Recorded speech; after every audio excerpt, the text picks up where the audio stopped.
Hello बच्चों, आज हम आ चुके हैं आपके लिए एक न्यू वीडियो लेकर जो क्लास 10 से रिलेटेड पार्ट 12 पृष्ठ क्षेत्रफल और आयतन।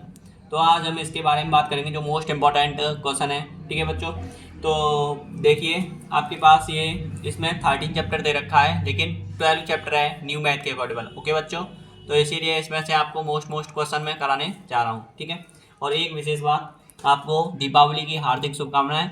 आपको और आपके परिवार सहित दीपावली की हार्दिक शुभकामनाएं। तो देखिए बच्चों, इस क्वेश्चन को देखते हैं।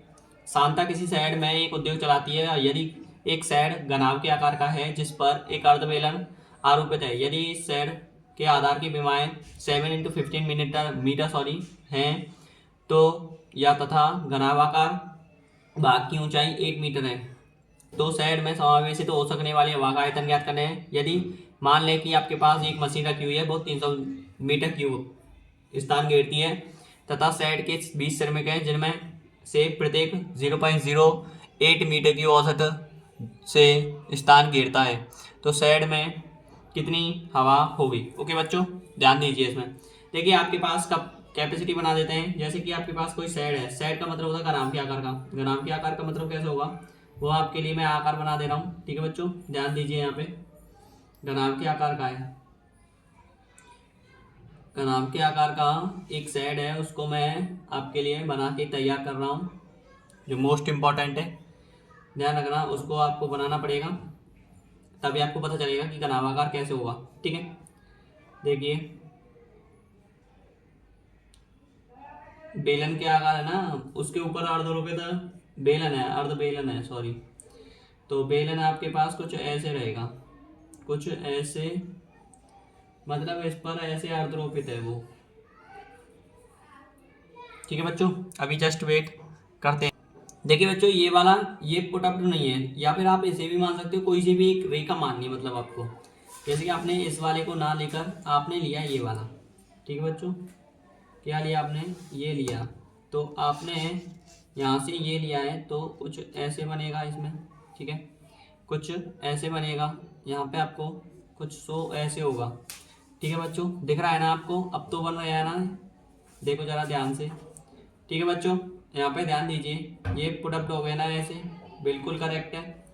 ठीक है, और सेकंड जो आएगा, ये फर्स्ट टर्म है आपके पास, इसी से पता चल रहा होगा ये बेलन के आकार का है। दिख रहा है ना, ये वाला नहीं है, रेड रेड जो हो रहा है वही देखिए आप। ठीक है, बेलन के आकार का एक परत आपके सामने दिखाई दे रही है, एक उसके बाद जस्ट पीछे। ठीक है, तो ध्यान दीजिए यहाँ पे, इसे आप भले ही ऐसे डॉट डॉट डॉट से दर्शा सकते हो कि आप इसके बाद क्या है कि ये बेलन अर्धरोपित या आरोपित है। ठीक है, तो देखिए बच्चों, यहाँ पे आंसर सेट करते हैं, इसमें करते हैं इसको। ठीक है बच्चों, देखिए अब क्वेश्चन पढ़ लिया है तो लिखना है हमें। दिया है हमारे पास जो भी है, घनाभ के आकार की, घनाभाकार की, घनाभाकार भाग की विमाएं या घनाभाकार विमाएं 7 मीटर × 15 मीटर, और ऊंचाई दे रखी है घनाभाकार की, जो ऊंचाई है घनाभाकार भाग की ऊंचाई। सपोज करो आपके पास घनाभाकार भाग की ऊंचाई क्या होगी, 8 मीटर। ओके बच्चों, 8 मीटर। अब हमें निकालना है इसमें हवा का आयतन ज्ञात करना है। क्या ज्ञात करना है, हवा का आयतन। तो इसमें घनाभ का पृष्ठीय क्षेत्रफल समझ में आ रहा है ना, घनाभ का पृष्ठीय क्षेत्रफल, या फिर आपके पास आयतन की बात कर रहा है तो आयतन में क्यूब आएगा, तो घनाभ का आयतन प्लस में बेलन का आयतन, ये अर्ध बेलन का आयतन जुड़ जाएगा। ठीक है, तो जैसे कि आपने कहा है कि ये वाली जो भुजा होगी, सपोज करो ये आपके पास कितनी होगी, ये 8 होगी। ओके, ये 8 होगी, और ये वाली जो रो होगी वो कितनी होगी, ये वाली रो होगी आपके पास, लंबाई है ये तो 7 मीटर आ जाएगी। ठीक है बच्चों, और ये चौड़ाई है इसकी, तो ये कितनी आएगी, 15 मीटर। ओके, ये 15 मीटर आ जाएगी क्योंकि ये लंबाई हो गई, और यही अर्धबेलन की त्रिज्या हो जाएगी 7/2। ओके, तो अर्धबेलन की त्रिज्या आपके पास क्या हो जाएगी, अर्धबेलन की त्रिज्या आपके पास हो जाएगी, देखो तो बच्चों आपके पास 7/2 अर्धबेलन की आ गई, इसका आधा हो जाएगा। ठीक है बच्चों, तो आपके पास अब इसकी बेलन की ऊंचाई आपके पास 15 मीटर है। ध्यान दीजिए थोड़ा, यहाँ पे इसकी लंबाई 15 मीटर है, तो सेम कंडीशन इतनी ही लंबाई इसकी होगी 15 मीटर। ओके बच्चों, ध्यान दीजिए, मोस्ट इंपॉर्टेंट क्वेश्चन है, ठीक है। तो इसकी भी लंबाई कितनी हो जाएगी 15 मीटर, तो इसीलिए आप लिखो यहाँ पे 15 मीटर हो गई। तो अर्ध बेलने की त्रिज्या हो गई, सभी का आ गया। अब हमें लिखना है हवा का आयतन। हवा का आयतन V वॉल्यूम होता है, इजिकल टू आपके पास आ जाएगा घनाभ का आयतन प्लस अर्धबेलन का आयतन, प्लस अर्धबेलन या बेलन का आयतन लिखो, सॉरी बेलन का आयतन, अर्धबेलन का आयतन अर्थात उसका हाफ हो गया 1/2 और बेलन का आयतन, ठीक है। तो देखिए LBH हो जाएगा आपके पास क्या, LBH आपके पास घनाभ का आयतन है, 1/2 पाई r स्क्वायर है, आपके पास क्या हो जाएगा बेलन का आयतन। L आपके पास दे रखा है, लंबाई और चौड़ाई ये दे रखी है आपके पास, L क्रॉस B लिख सकते हो आप इसे। तो 7 × 15 × 8 मीटर ऊंचाई प्लस 1/2, ध्यान दीजिए थोड़ा, इंटू में 22/7 पाई हो जाएगा, ठीक है बच्चों, गुणा आर स्क्वायर आपके पास 7/2 ही ले लेते हैं, गुणा 7/2, या कोई स्क्वायर है 2 बार बोल दिया है। एच आपके पास कितना दे रखा है 15 मीटर, ठीक है। इसको आप कैलकुलेट कर लेते हैं, इसे आप कैलकुलेट कर लीजिए। ध्यान दीजिए 7 से 7 कट जाएगा, 2 से 11 बार कट जाएगा ये, ठीक है। और तो कुछ कटेगा नहीं इसमें, नहीं और नहीं कट रहा है इसमें, तो इसका मल्टीप्लिकेशन ही हो जाएगा डायरेक्ट। पन्ना 8 120 होता है, ठीक है, प्लस इतना कितना हो जाएगा यहाँ पे 1177 गुणा 15/4। ओके बच्चों, यहाँ पे ध्यान दीजिए थोड़ा, इसका कितना आ जाएगा आपके पास 7 से 0, 7 दूनी 14, 7 1 7 और 1 8, ठीक है बच्चों, प्लस इसमें आपके पास मल्टीप्लिकेशन है, पन्ना 7 105, पन्ना 105, पन्ना 7 105, 105 और 10 105 और 10 115 हो जाएगा, 105 और 10 115 हो जाएगा। इसमें आप 4 से भाग दीजिए, 840 प्लस पन्ना 7 105 कि 5 यहाँ से लगी 10 और पन्ना 7 105 और आपके पास 10 बच रहा है, तो वो मैंने आपके लिए कितना कर दिया 105 और 10 आपके पास 115 हो गया। 4 से भाग दोगे तो 4 दूनी 8 आएगा, 4 के 12 ज़्यादा हो जाएगा, तो इसका डिवाइड मैं आपके पास कर दे रहा हूँ, ठीक है बच्चों, ध्यान दीजिए। अब देखिए हवा का आयतन आपके पास क्या आ गया 840 प्लस 288.75, इसको जोड़ दोगे तो आपके पास वॉल्यूम निकल जाएगा, इसका डिवाइड इसमें कर दिया है, ये आ गया आपके पास वैल्यू, ठीक है। तो 75 यहाँ पे आ जाएगा, पॉइंट बाद 8 की 8 हो जाएगी, ठीक है बच्चों, ध्यान दीजिए 8 की 8 हो जाएगी, 8 और 4 12 हो जाएगा, 8 और 4 12, 8 हो तो 10 और 1 11, ठीक है, यही आएगा। ओके, तो इतने मीटर क्यूब, ठीक है बच्चों, ये आपके पास आंसर है, हवा का आयतन इतना आ जाएगा। ओके, अब निकालते हैं सेकंड केस, इसका सेकंड केस देखते हैं, इसे आप नोट डाउन कर लीजिए, लेकिन ध्यान से देखिए, देखते जाइए आप, और इसे आप नोट डाउन कर लेना, स्क्रीनशॉट ले लेना आप, ठीक है बच्चों। ये हो गया, सेकंड केस देखते हैं। अब सेकंड केस आपके पास क्या बोल रहा है उसे ध्यान दीजिए। सेकंड केस कह रहा है यदि मान लें कि एक सैड जो भी है वो इतना घेर रहा है, ठीक है, 300 मीटर का 20 सेमी का है और 0.08 मीटर क्यूब औसत से स्थान घेरते हैं, तो सैड में कितनी हवा होगी। आपको ये इतना एरिया निकाल के और जो निकाला है भी जस्ट हवा का आयतन, इसमें से उसको माइनस कर देना है या घटा देना है, तो आपका सेट का आयतन आ जाएगा, ठीक है बच्चों। देखिए लिखते हैं यहाँ पे आपके पास दिया है, फिर से देखो, माना है जो भी है, माना है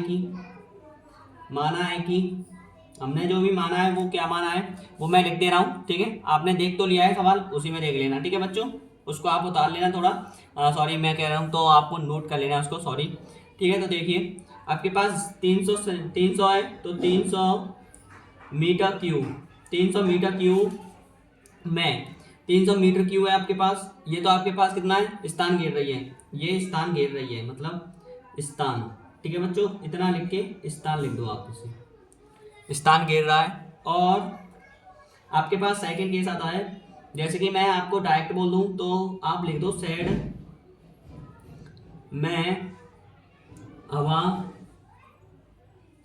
का आयतन, शेड में हवा का आयतन। ओके, शेड में हवा का आयतन अगर निकालना चाह रहे हो तो उसमें आपको लिखना पड़ेगा, जो हवा का आयतन है उसमें से आपको घटाना पड़ेगा 1128.75 माइनस करोगे आप 300 प्लस, और जो भी है आपके पास 20 सिरेमिक वाला है ये वाला, ये 20 सिरेमिक का मल्टीप्लिकेशन हो जाएगा इतने का, क्योंकि एक सिरेमिक इतना एरिया घेर रहा है, तो 20 सिरेमिक कितना घेरेंगे उसका मल्टीप्लिकेशन उसको आप काउंट कर दोगे उसमें। ठीक है बच्चों, तो 20 गुणा 0.08 और ये हॉल बंद हो जाएगा।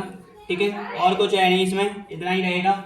एंड आपके पास कैलकुलेट करेंगे इसको, तो कैलकुलेट करोगे आपके पास 1128.75 माइनस कोष्टक में 300 प्लस इसका इसमें मल्टीप्लिकेशन करोगे तो आपके पास कितना मिलेगा बताओ, ध्यान दीजिए। देखिए जीरो से आपके पास कितना हो जाएगा, जीरो को तो छोड़िए आप 2 से मल्टीप्लिकेशन कर दीजिए पहले तो, 2 अट्टे 16 हो जाएगा। ठीक है, इसका इसमें हो गया। अब कितने अंक बाद है, पॉइंट है 2 अंक बाद है, तो 2 अंक बाद यहाँ पे पॉइंट आ जाएगा। ठीक है, अब इसमें आप क्या करोगे 1128.75 माइनस इसको आप जोड़ोगे तो 301.60 आएगा। अब इसको घटाओगे तो आपके पास मिलेगा, ये बाहर निकल गया ये समझो, तो 5 में से 5, 7 में से 1 पॉइंट लग गया आपके पास, और 8 में से निकल गया तो 7 बचे 2, और आपके पास ये बचेगा 8। ठीक है बच्चों, 827.15 बच रहा है मीटर क्यूब, इतना आंसर ये आ गया। ठीक है बच्चों, ओके, ये सवाल उतार लेना। ठीक है, आगे क्वेश्चन देखते हैं। चलो सेकंड क्वेश्चन ये है आपके पास, एक इंजीनियर विद्यार्थी रचित द्वारा एक पतली एल्यूमिनियम की शीट का प्रयोग करते हुए एक मॉडल को, जो एक ऐसे बेलन के आकार का है जिसके दोनों सिरों पर 2 शंकु जुड़े हुए हैं, इस मॉडल का व्यास 3 सेंटीमीटर है तथा लंबाई 12 सेंटीमीटर है। यदि शंकु की ऊंचाई 2 सेंटीमीटर है तो रचित द्वारा बनाए गए अंतविष्ट हवा का आयतन। ठीक है बच्चों, जो भी आपके लिए डिस्टर्ब हो रहा है मुझे माफ करना है, इसके लिए आज दीपावली है तो इसीलिए ऐसा डिस्टर्बेंस रहेगा, इसके लिए मुझे माफ़ करना। ठीक है बच्चों, देखिए इतना आपको थोड़ा बहुत कंफर्म करना पड़ेगा, थोड़ा बहुत आपको इतना तो देखना पड़ेगा क्योंकि थोड़ा बहुत शोर तो होगा। ठीक है बच्चों, देखिए बच्चों, देखो बच्चों, तो यहाँ पे इस क्वेश्चन में आपके लिए ये चित्र है। ठीक है बच्चों, इसमें त्रिज्या इसकी आधी हो गई, इसी की बेलन की और इसकी जो शंकु की दोनों की बराबर त्रिज्या है, बट इसकी जो ऊंचाई है वो 12 सेंटीमीटर थी, इनकी 2 सेंटीमीटर है दोनों की, ध्यान दीजिए। तो इसीलिए 4 सेंटीमीटर घटकर कितनी हो गई 8 सेंटीमीटर, शेष ऊंचाई किसकी रह गई, बेलन की। ओके बच्चों, तो आप लिख सकते हो यहाँ पे बेलन की त्रिज्या इजिकल टू आपके पास आर स्मॉल आर ले सकते हो, या फिर वही त्रिज्या है तो 3/2 इजिकल टू 1.5 सेंटीमीटर, और बेलन की ऊंचाई, शेष बेलन की ऊंचाई लिखो आप, शेष बेलन की ऊंचाई सॉरी ब्रो, देखिए ध्यान दीजिए, सॉरी देखिए बच्चों ध्यान दीजिए, शेष बेलन की ऊंचाई इजिकल टू आपके पास 12 में से कितना घट जाएगा, 2 + 2 इजिकल टू घटाने पर 8 सेंटीमीटर आपके पास शेष बेलन की ऊंचाई रहेगी। शंकु की ऊंचाई आपके पास बताओ, शंकु की त्रिज्या बताओ। ठीक है बच्चों, शंकु की त्रिज्या बताओ 3/2 है। शंकु की ऊंचाई बताओ, शंकु की ऊंचाई एच डैश मानो, इसको एच डैश मानोगे ये एच हो जाएगी। ओके बच्चों, एच डैश इक्वल टू आपके पास कितना हो जाएगा, मतलब अलग अलग शंकु हैं, या तो अलग अलग शंकु हैं तो इसीलिए आपके पास 2 सेंटीमीटर ही लेना पड़ेगा, 2 शंकु हैं तो वो तो आपके पास कैपेसिटी बन गई ना। ठीक है, उसका डबल कर देना आप। ओके, तो ध्यान दीजिए यहाँ पे आपके पास, तो आपको लिखना है अब रचित द्वारा बनाए गए मॉडल का हवा का आयतन। ठीक है, तो हवा का आयतन आपको ये पूरा निकालना है। हवा का आयतन इक्वल टू होता है शंकु का आयतन इसका 2 गुना कर दो तो 2 शंकुओं का आ जाएगा, प्लस बेलन का आयतन। अब ये हो गया, और कुछ है, और तो इसमें कुछ दिख नहीं रहा है। ठीक है बच्चों, देखते हैं आगे। देखिए बच्चों अब निकालते हैं इसको। तो आपके पास दो कोष्टक में शंकु का आयतन आपके पास कितना दे रखा है, शंकु आयतन होता है 1/3 पाई आर स्क्वायर एच होता है। ठीक है बच्चों, एच डैश हो जाएगा, आर स्क्वायर वही है, एक ही सिंगल आर है तो इसीलिए आपके पास स्मॉल आर की दोनों की त्रिज्या इक्वल हो गई है। ओके बच्चों, तो आपके पास 1/2 pi square h plus pi r square h आपके पास बेलन की हो गई है। तो इसी के अकॉर्डिंग पर हम निकाल देंगे यहाँ पे 2 कोष्टक में 1/3 पाई आर स्क्वायर एच है, इसमें से जो कॉमन आ रहा है इसको निकाल लेंगे। ठीक है बच्चों, तो 2 इसमें डिवाइड कर देंगे और इसमें से जो कॉमन आएगा उसे देखेंगे। ठीक है बच्चों, तो आप क्या करोगे, यहाँ पे आप जो कॉमन आ रहा है उसे ले लेते हैं। ठीक है, तो देखिए पाई आर स्क्वायर एच में से आपके पास पाई कॉमन आ रहा है, आर स्क्वायर कॉमन आ रहा है, तो पाई आर स्क्वायर कॉमन आ रहा है पूरा। अब जो भी बच रहा है उसको यहाँ पे आप पुट कर दीजिए। पाई आर स्क्वायर कॉमन आ गया है तो आपके पास बचेगा क्या, 2 कोष्टक में 1/3 एच डैश, ठीक है, प्लस यहाँ पे एच बचेगा। ओके बच्चों, आप इसको सॉल्व करोगे तो आपके पास जो सॉल्यूशन आ रहा है वह आपके पास पाई आर स्क्वायर कॉमन लोगे आपके पास 2/3 एच डैश आपके पास कितना दे रखा है, मैंने बताया था एच डैश 2 सेंटीमीटर है, तो h dash is equal to 2 centimetre plus h आपके पास 8 सेंटीमीटर है। ओके, सॉल्व करिए, पाई की वैल्यू 22/7 रखिए, गुणा आर स्क्वायर आपके पास कितना दे रखा है 3/2 गुणा 3/2। ओके बच्चों, फिर आपके पास जो आएगा वो है 4/3 प्लस 8। ठीक है बच्चों, इसका आपका क्या करना है, अब इसको सॉल्व करेंगे आप, तो सॉल्व करोगे आपके पास कितना आएगा, 2 से 1 कट जाएगा, 11 बार 11 33 गुणा 3/7 दूनी 14।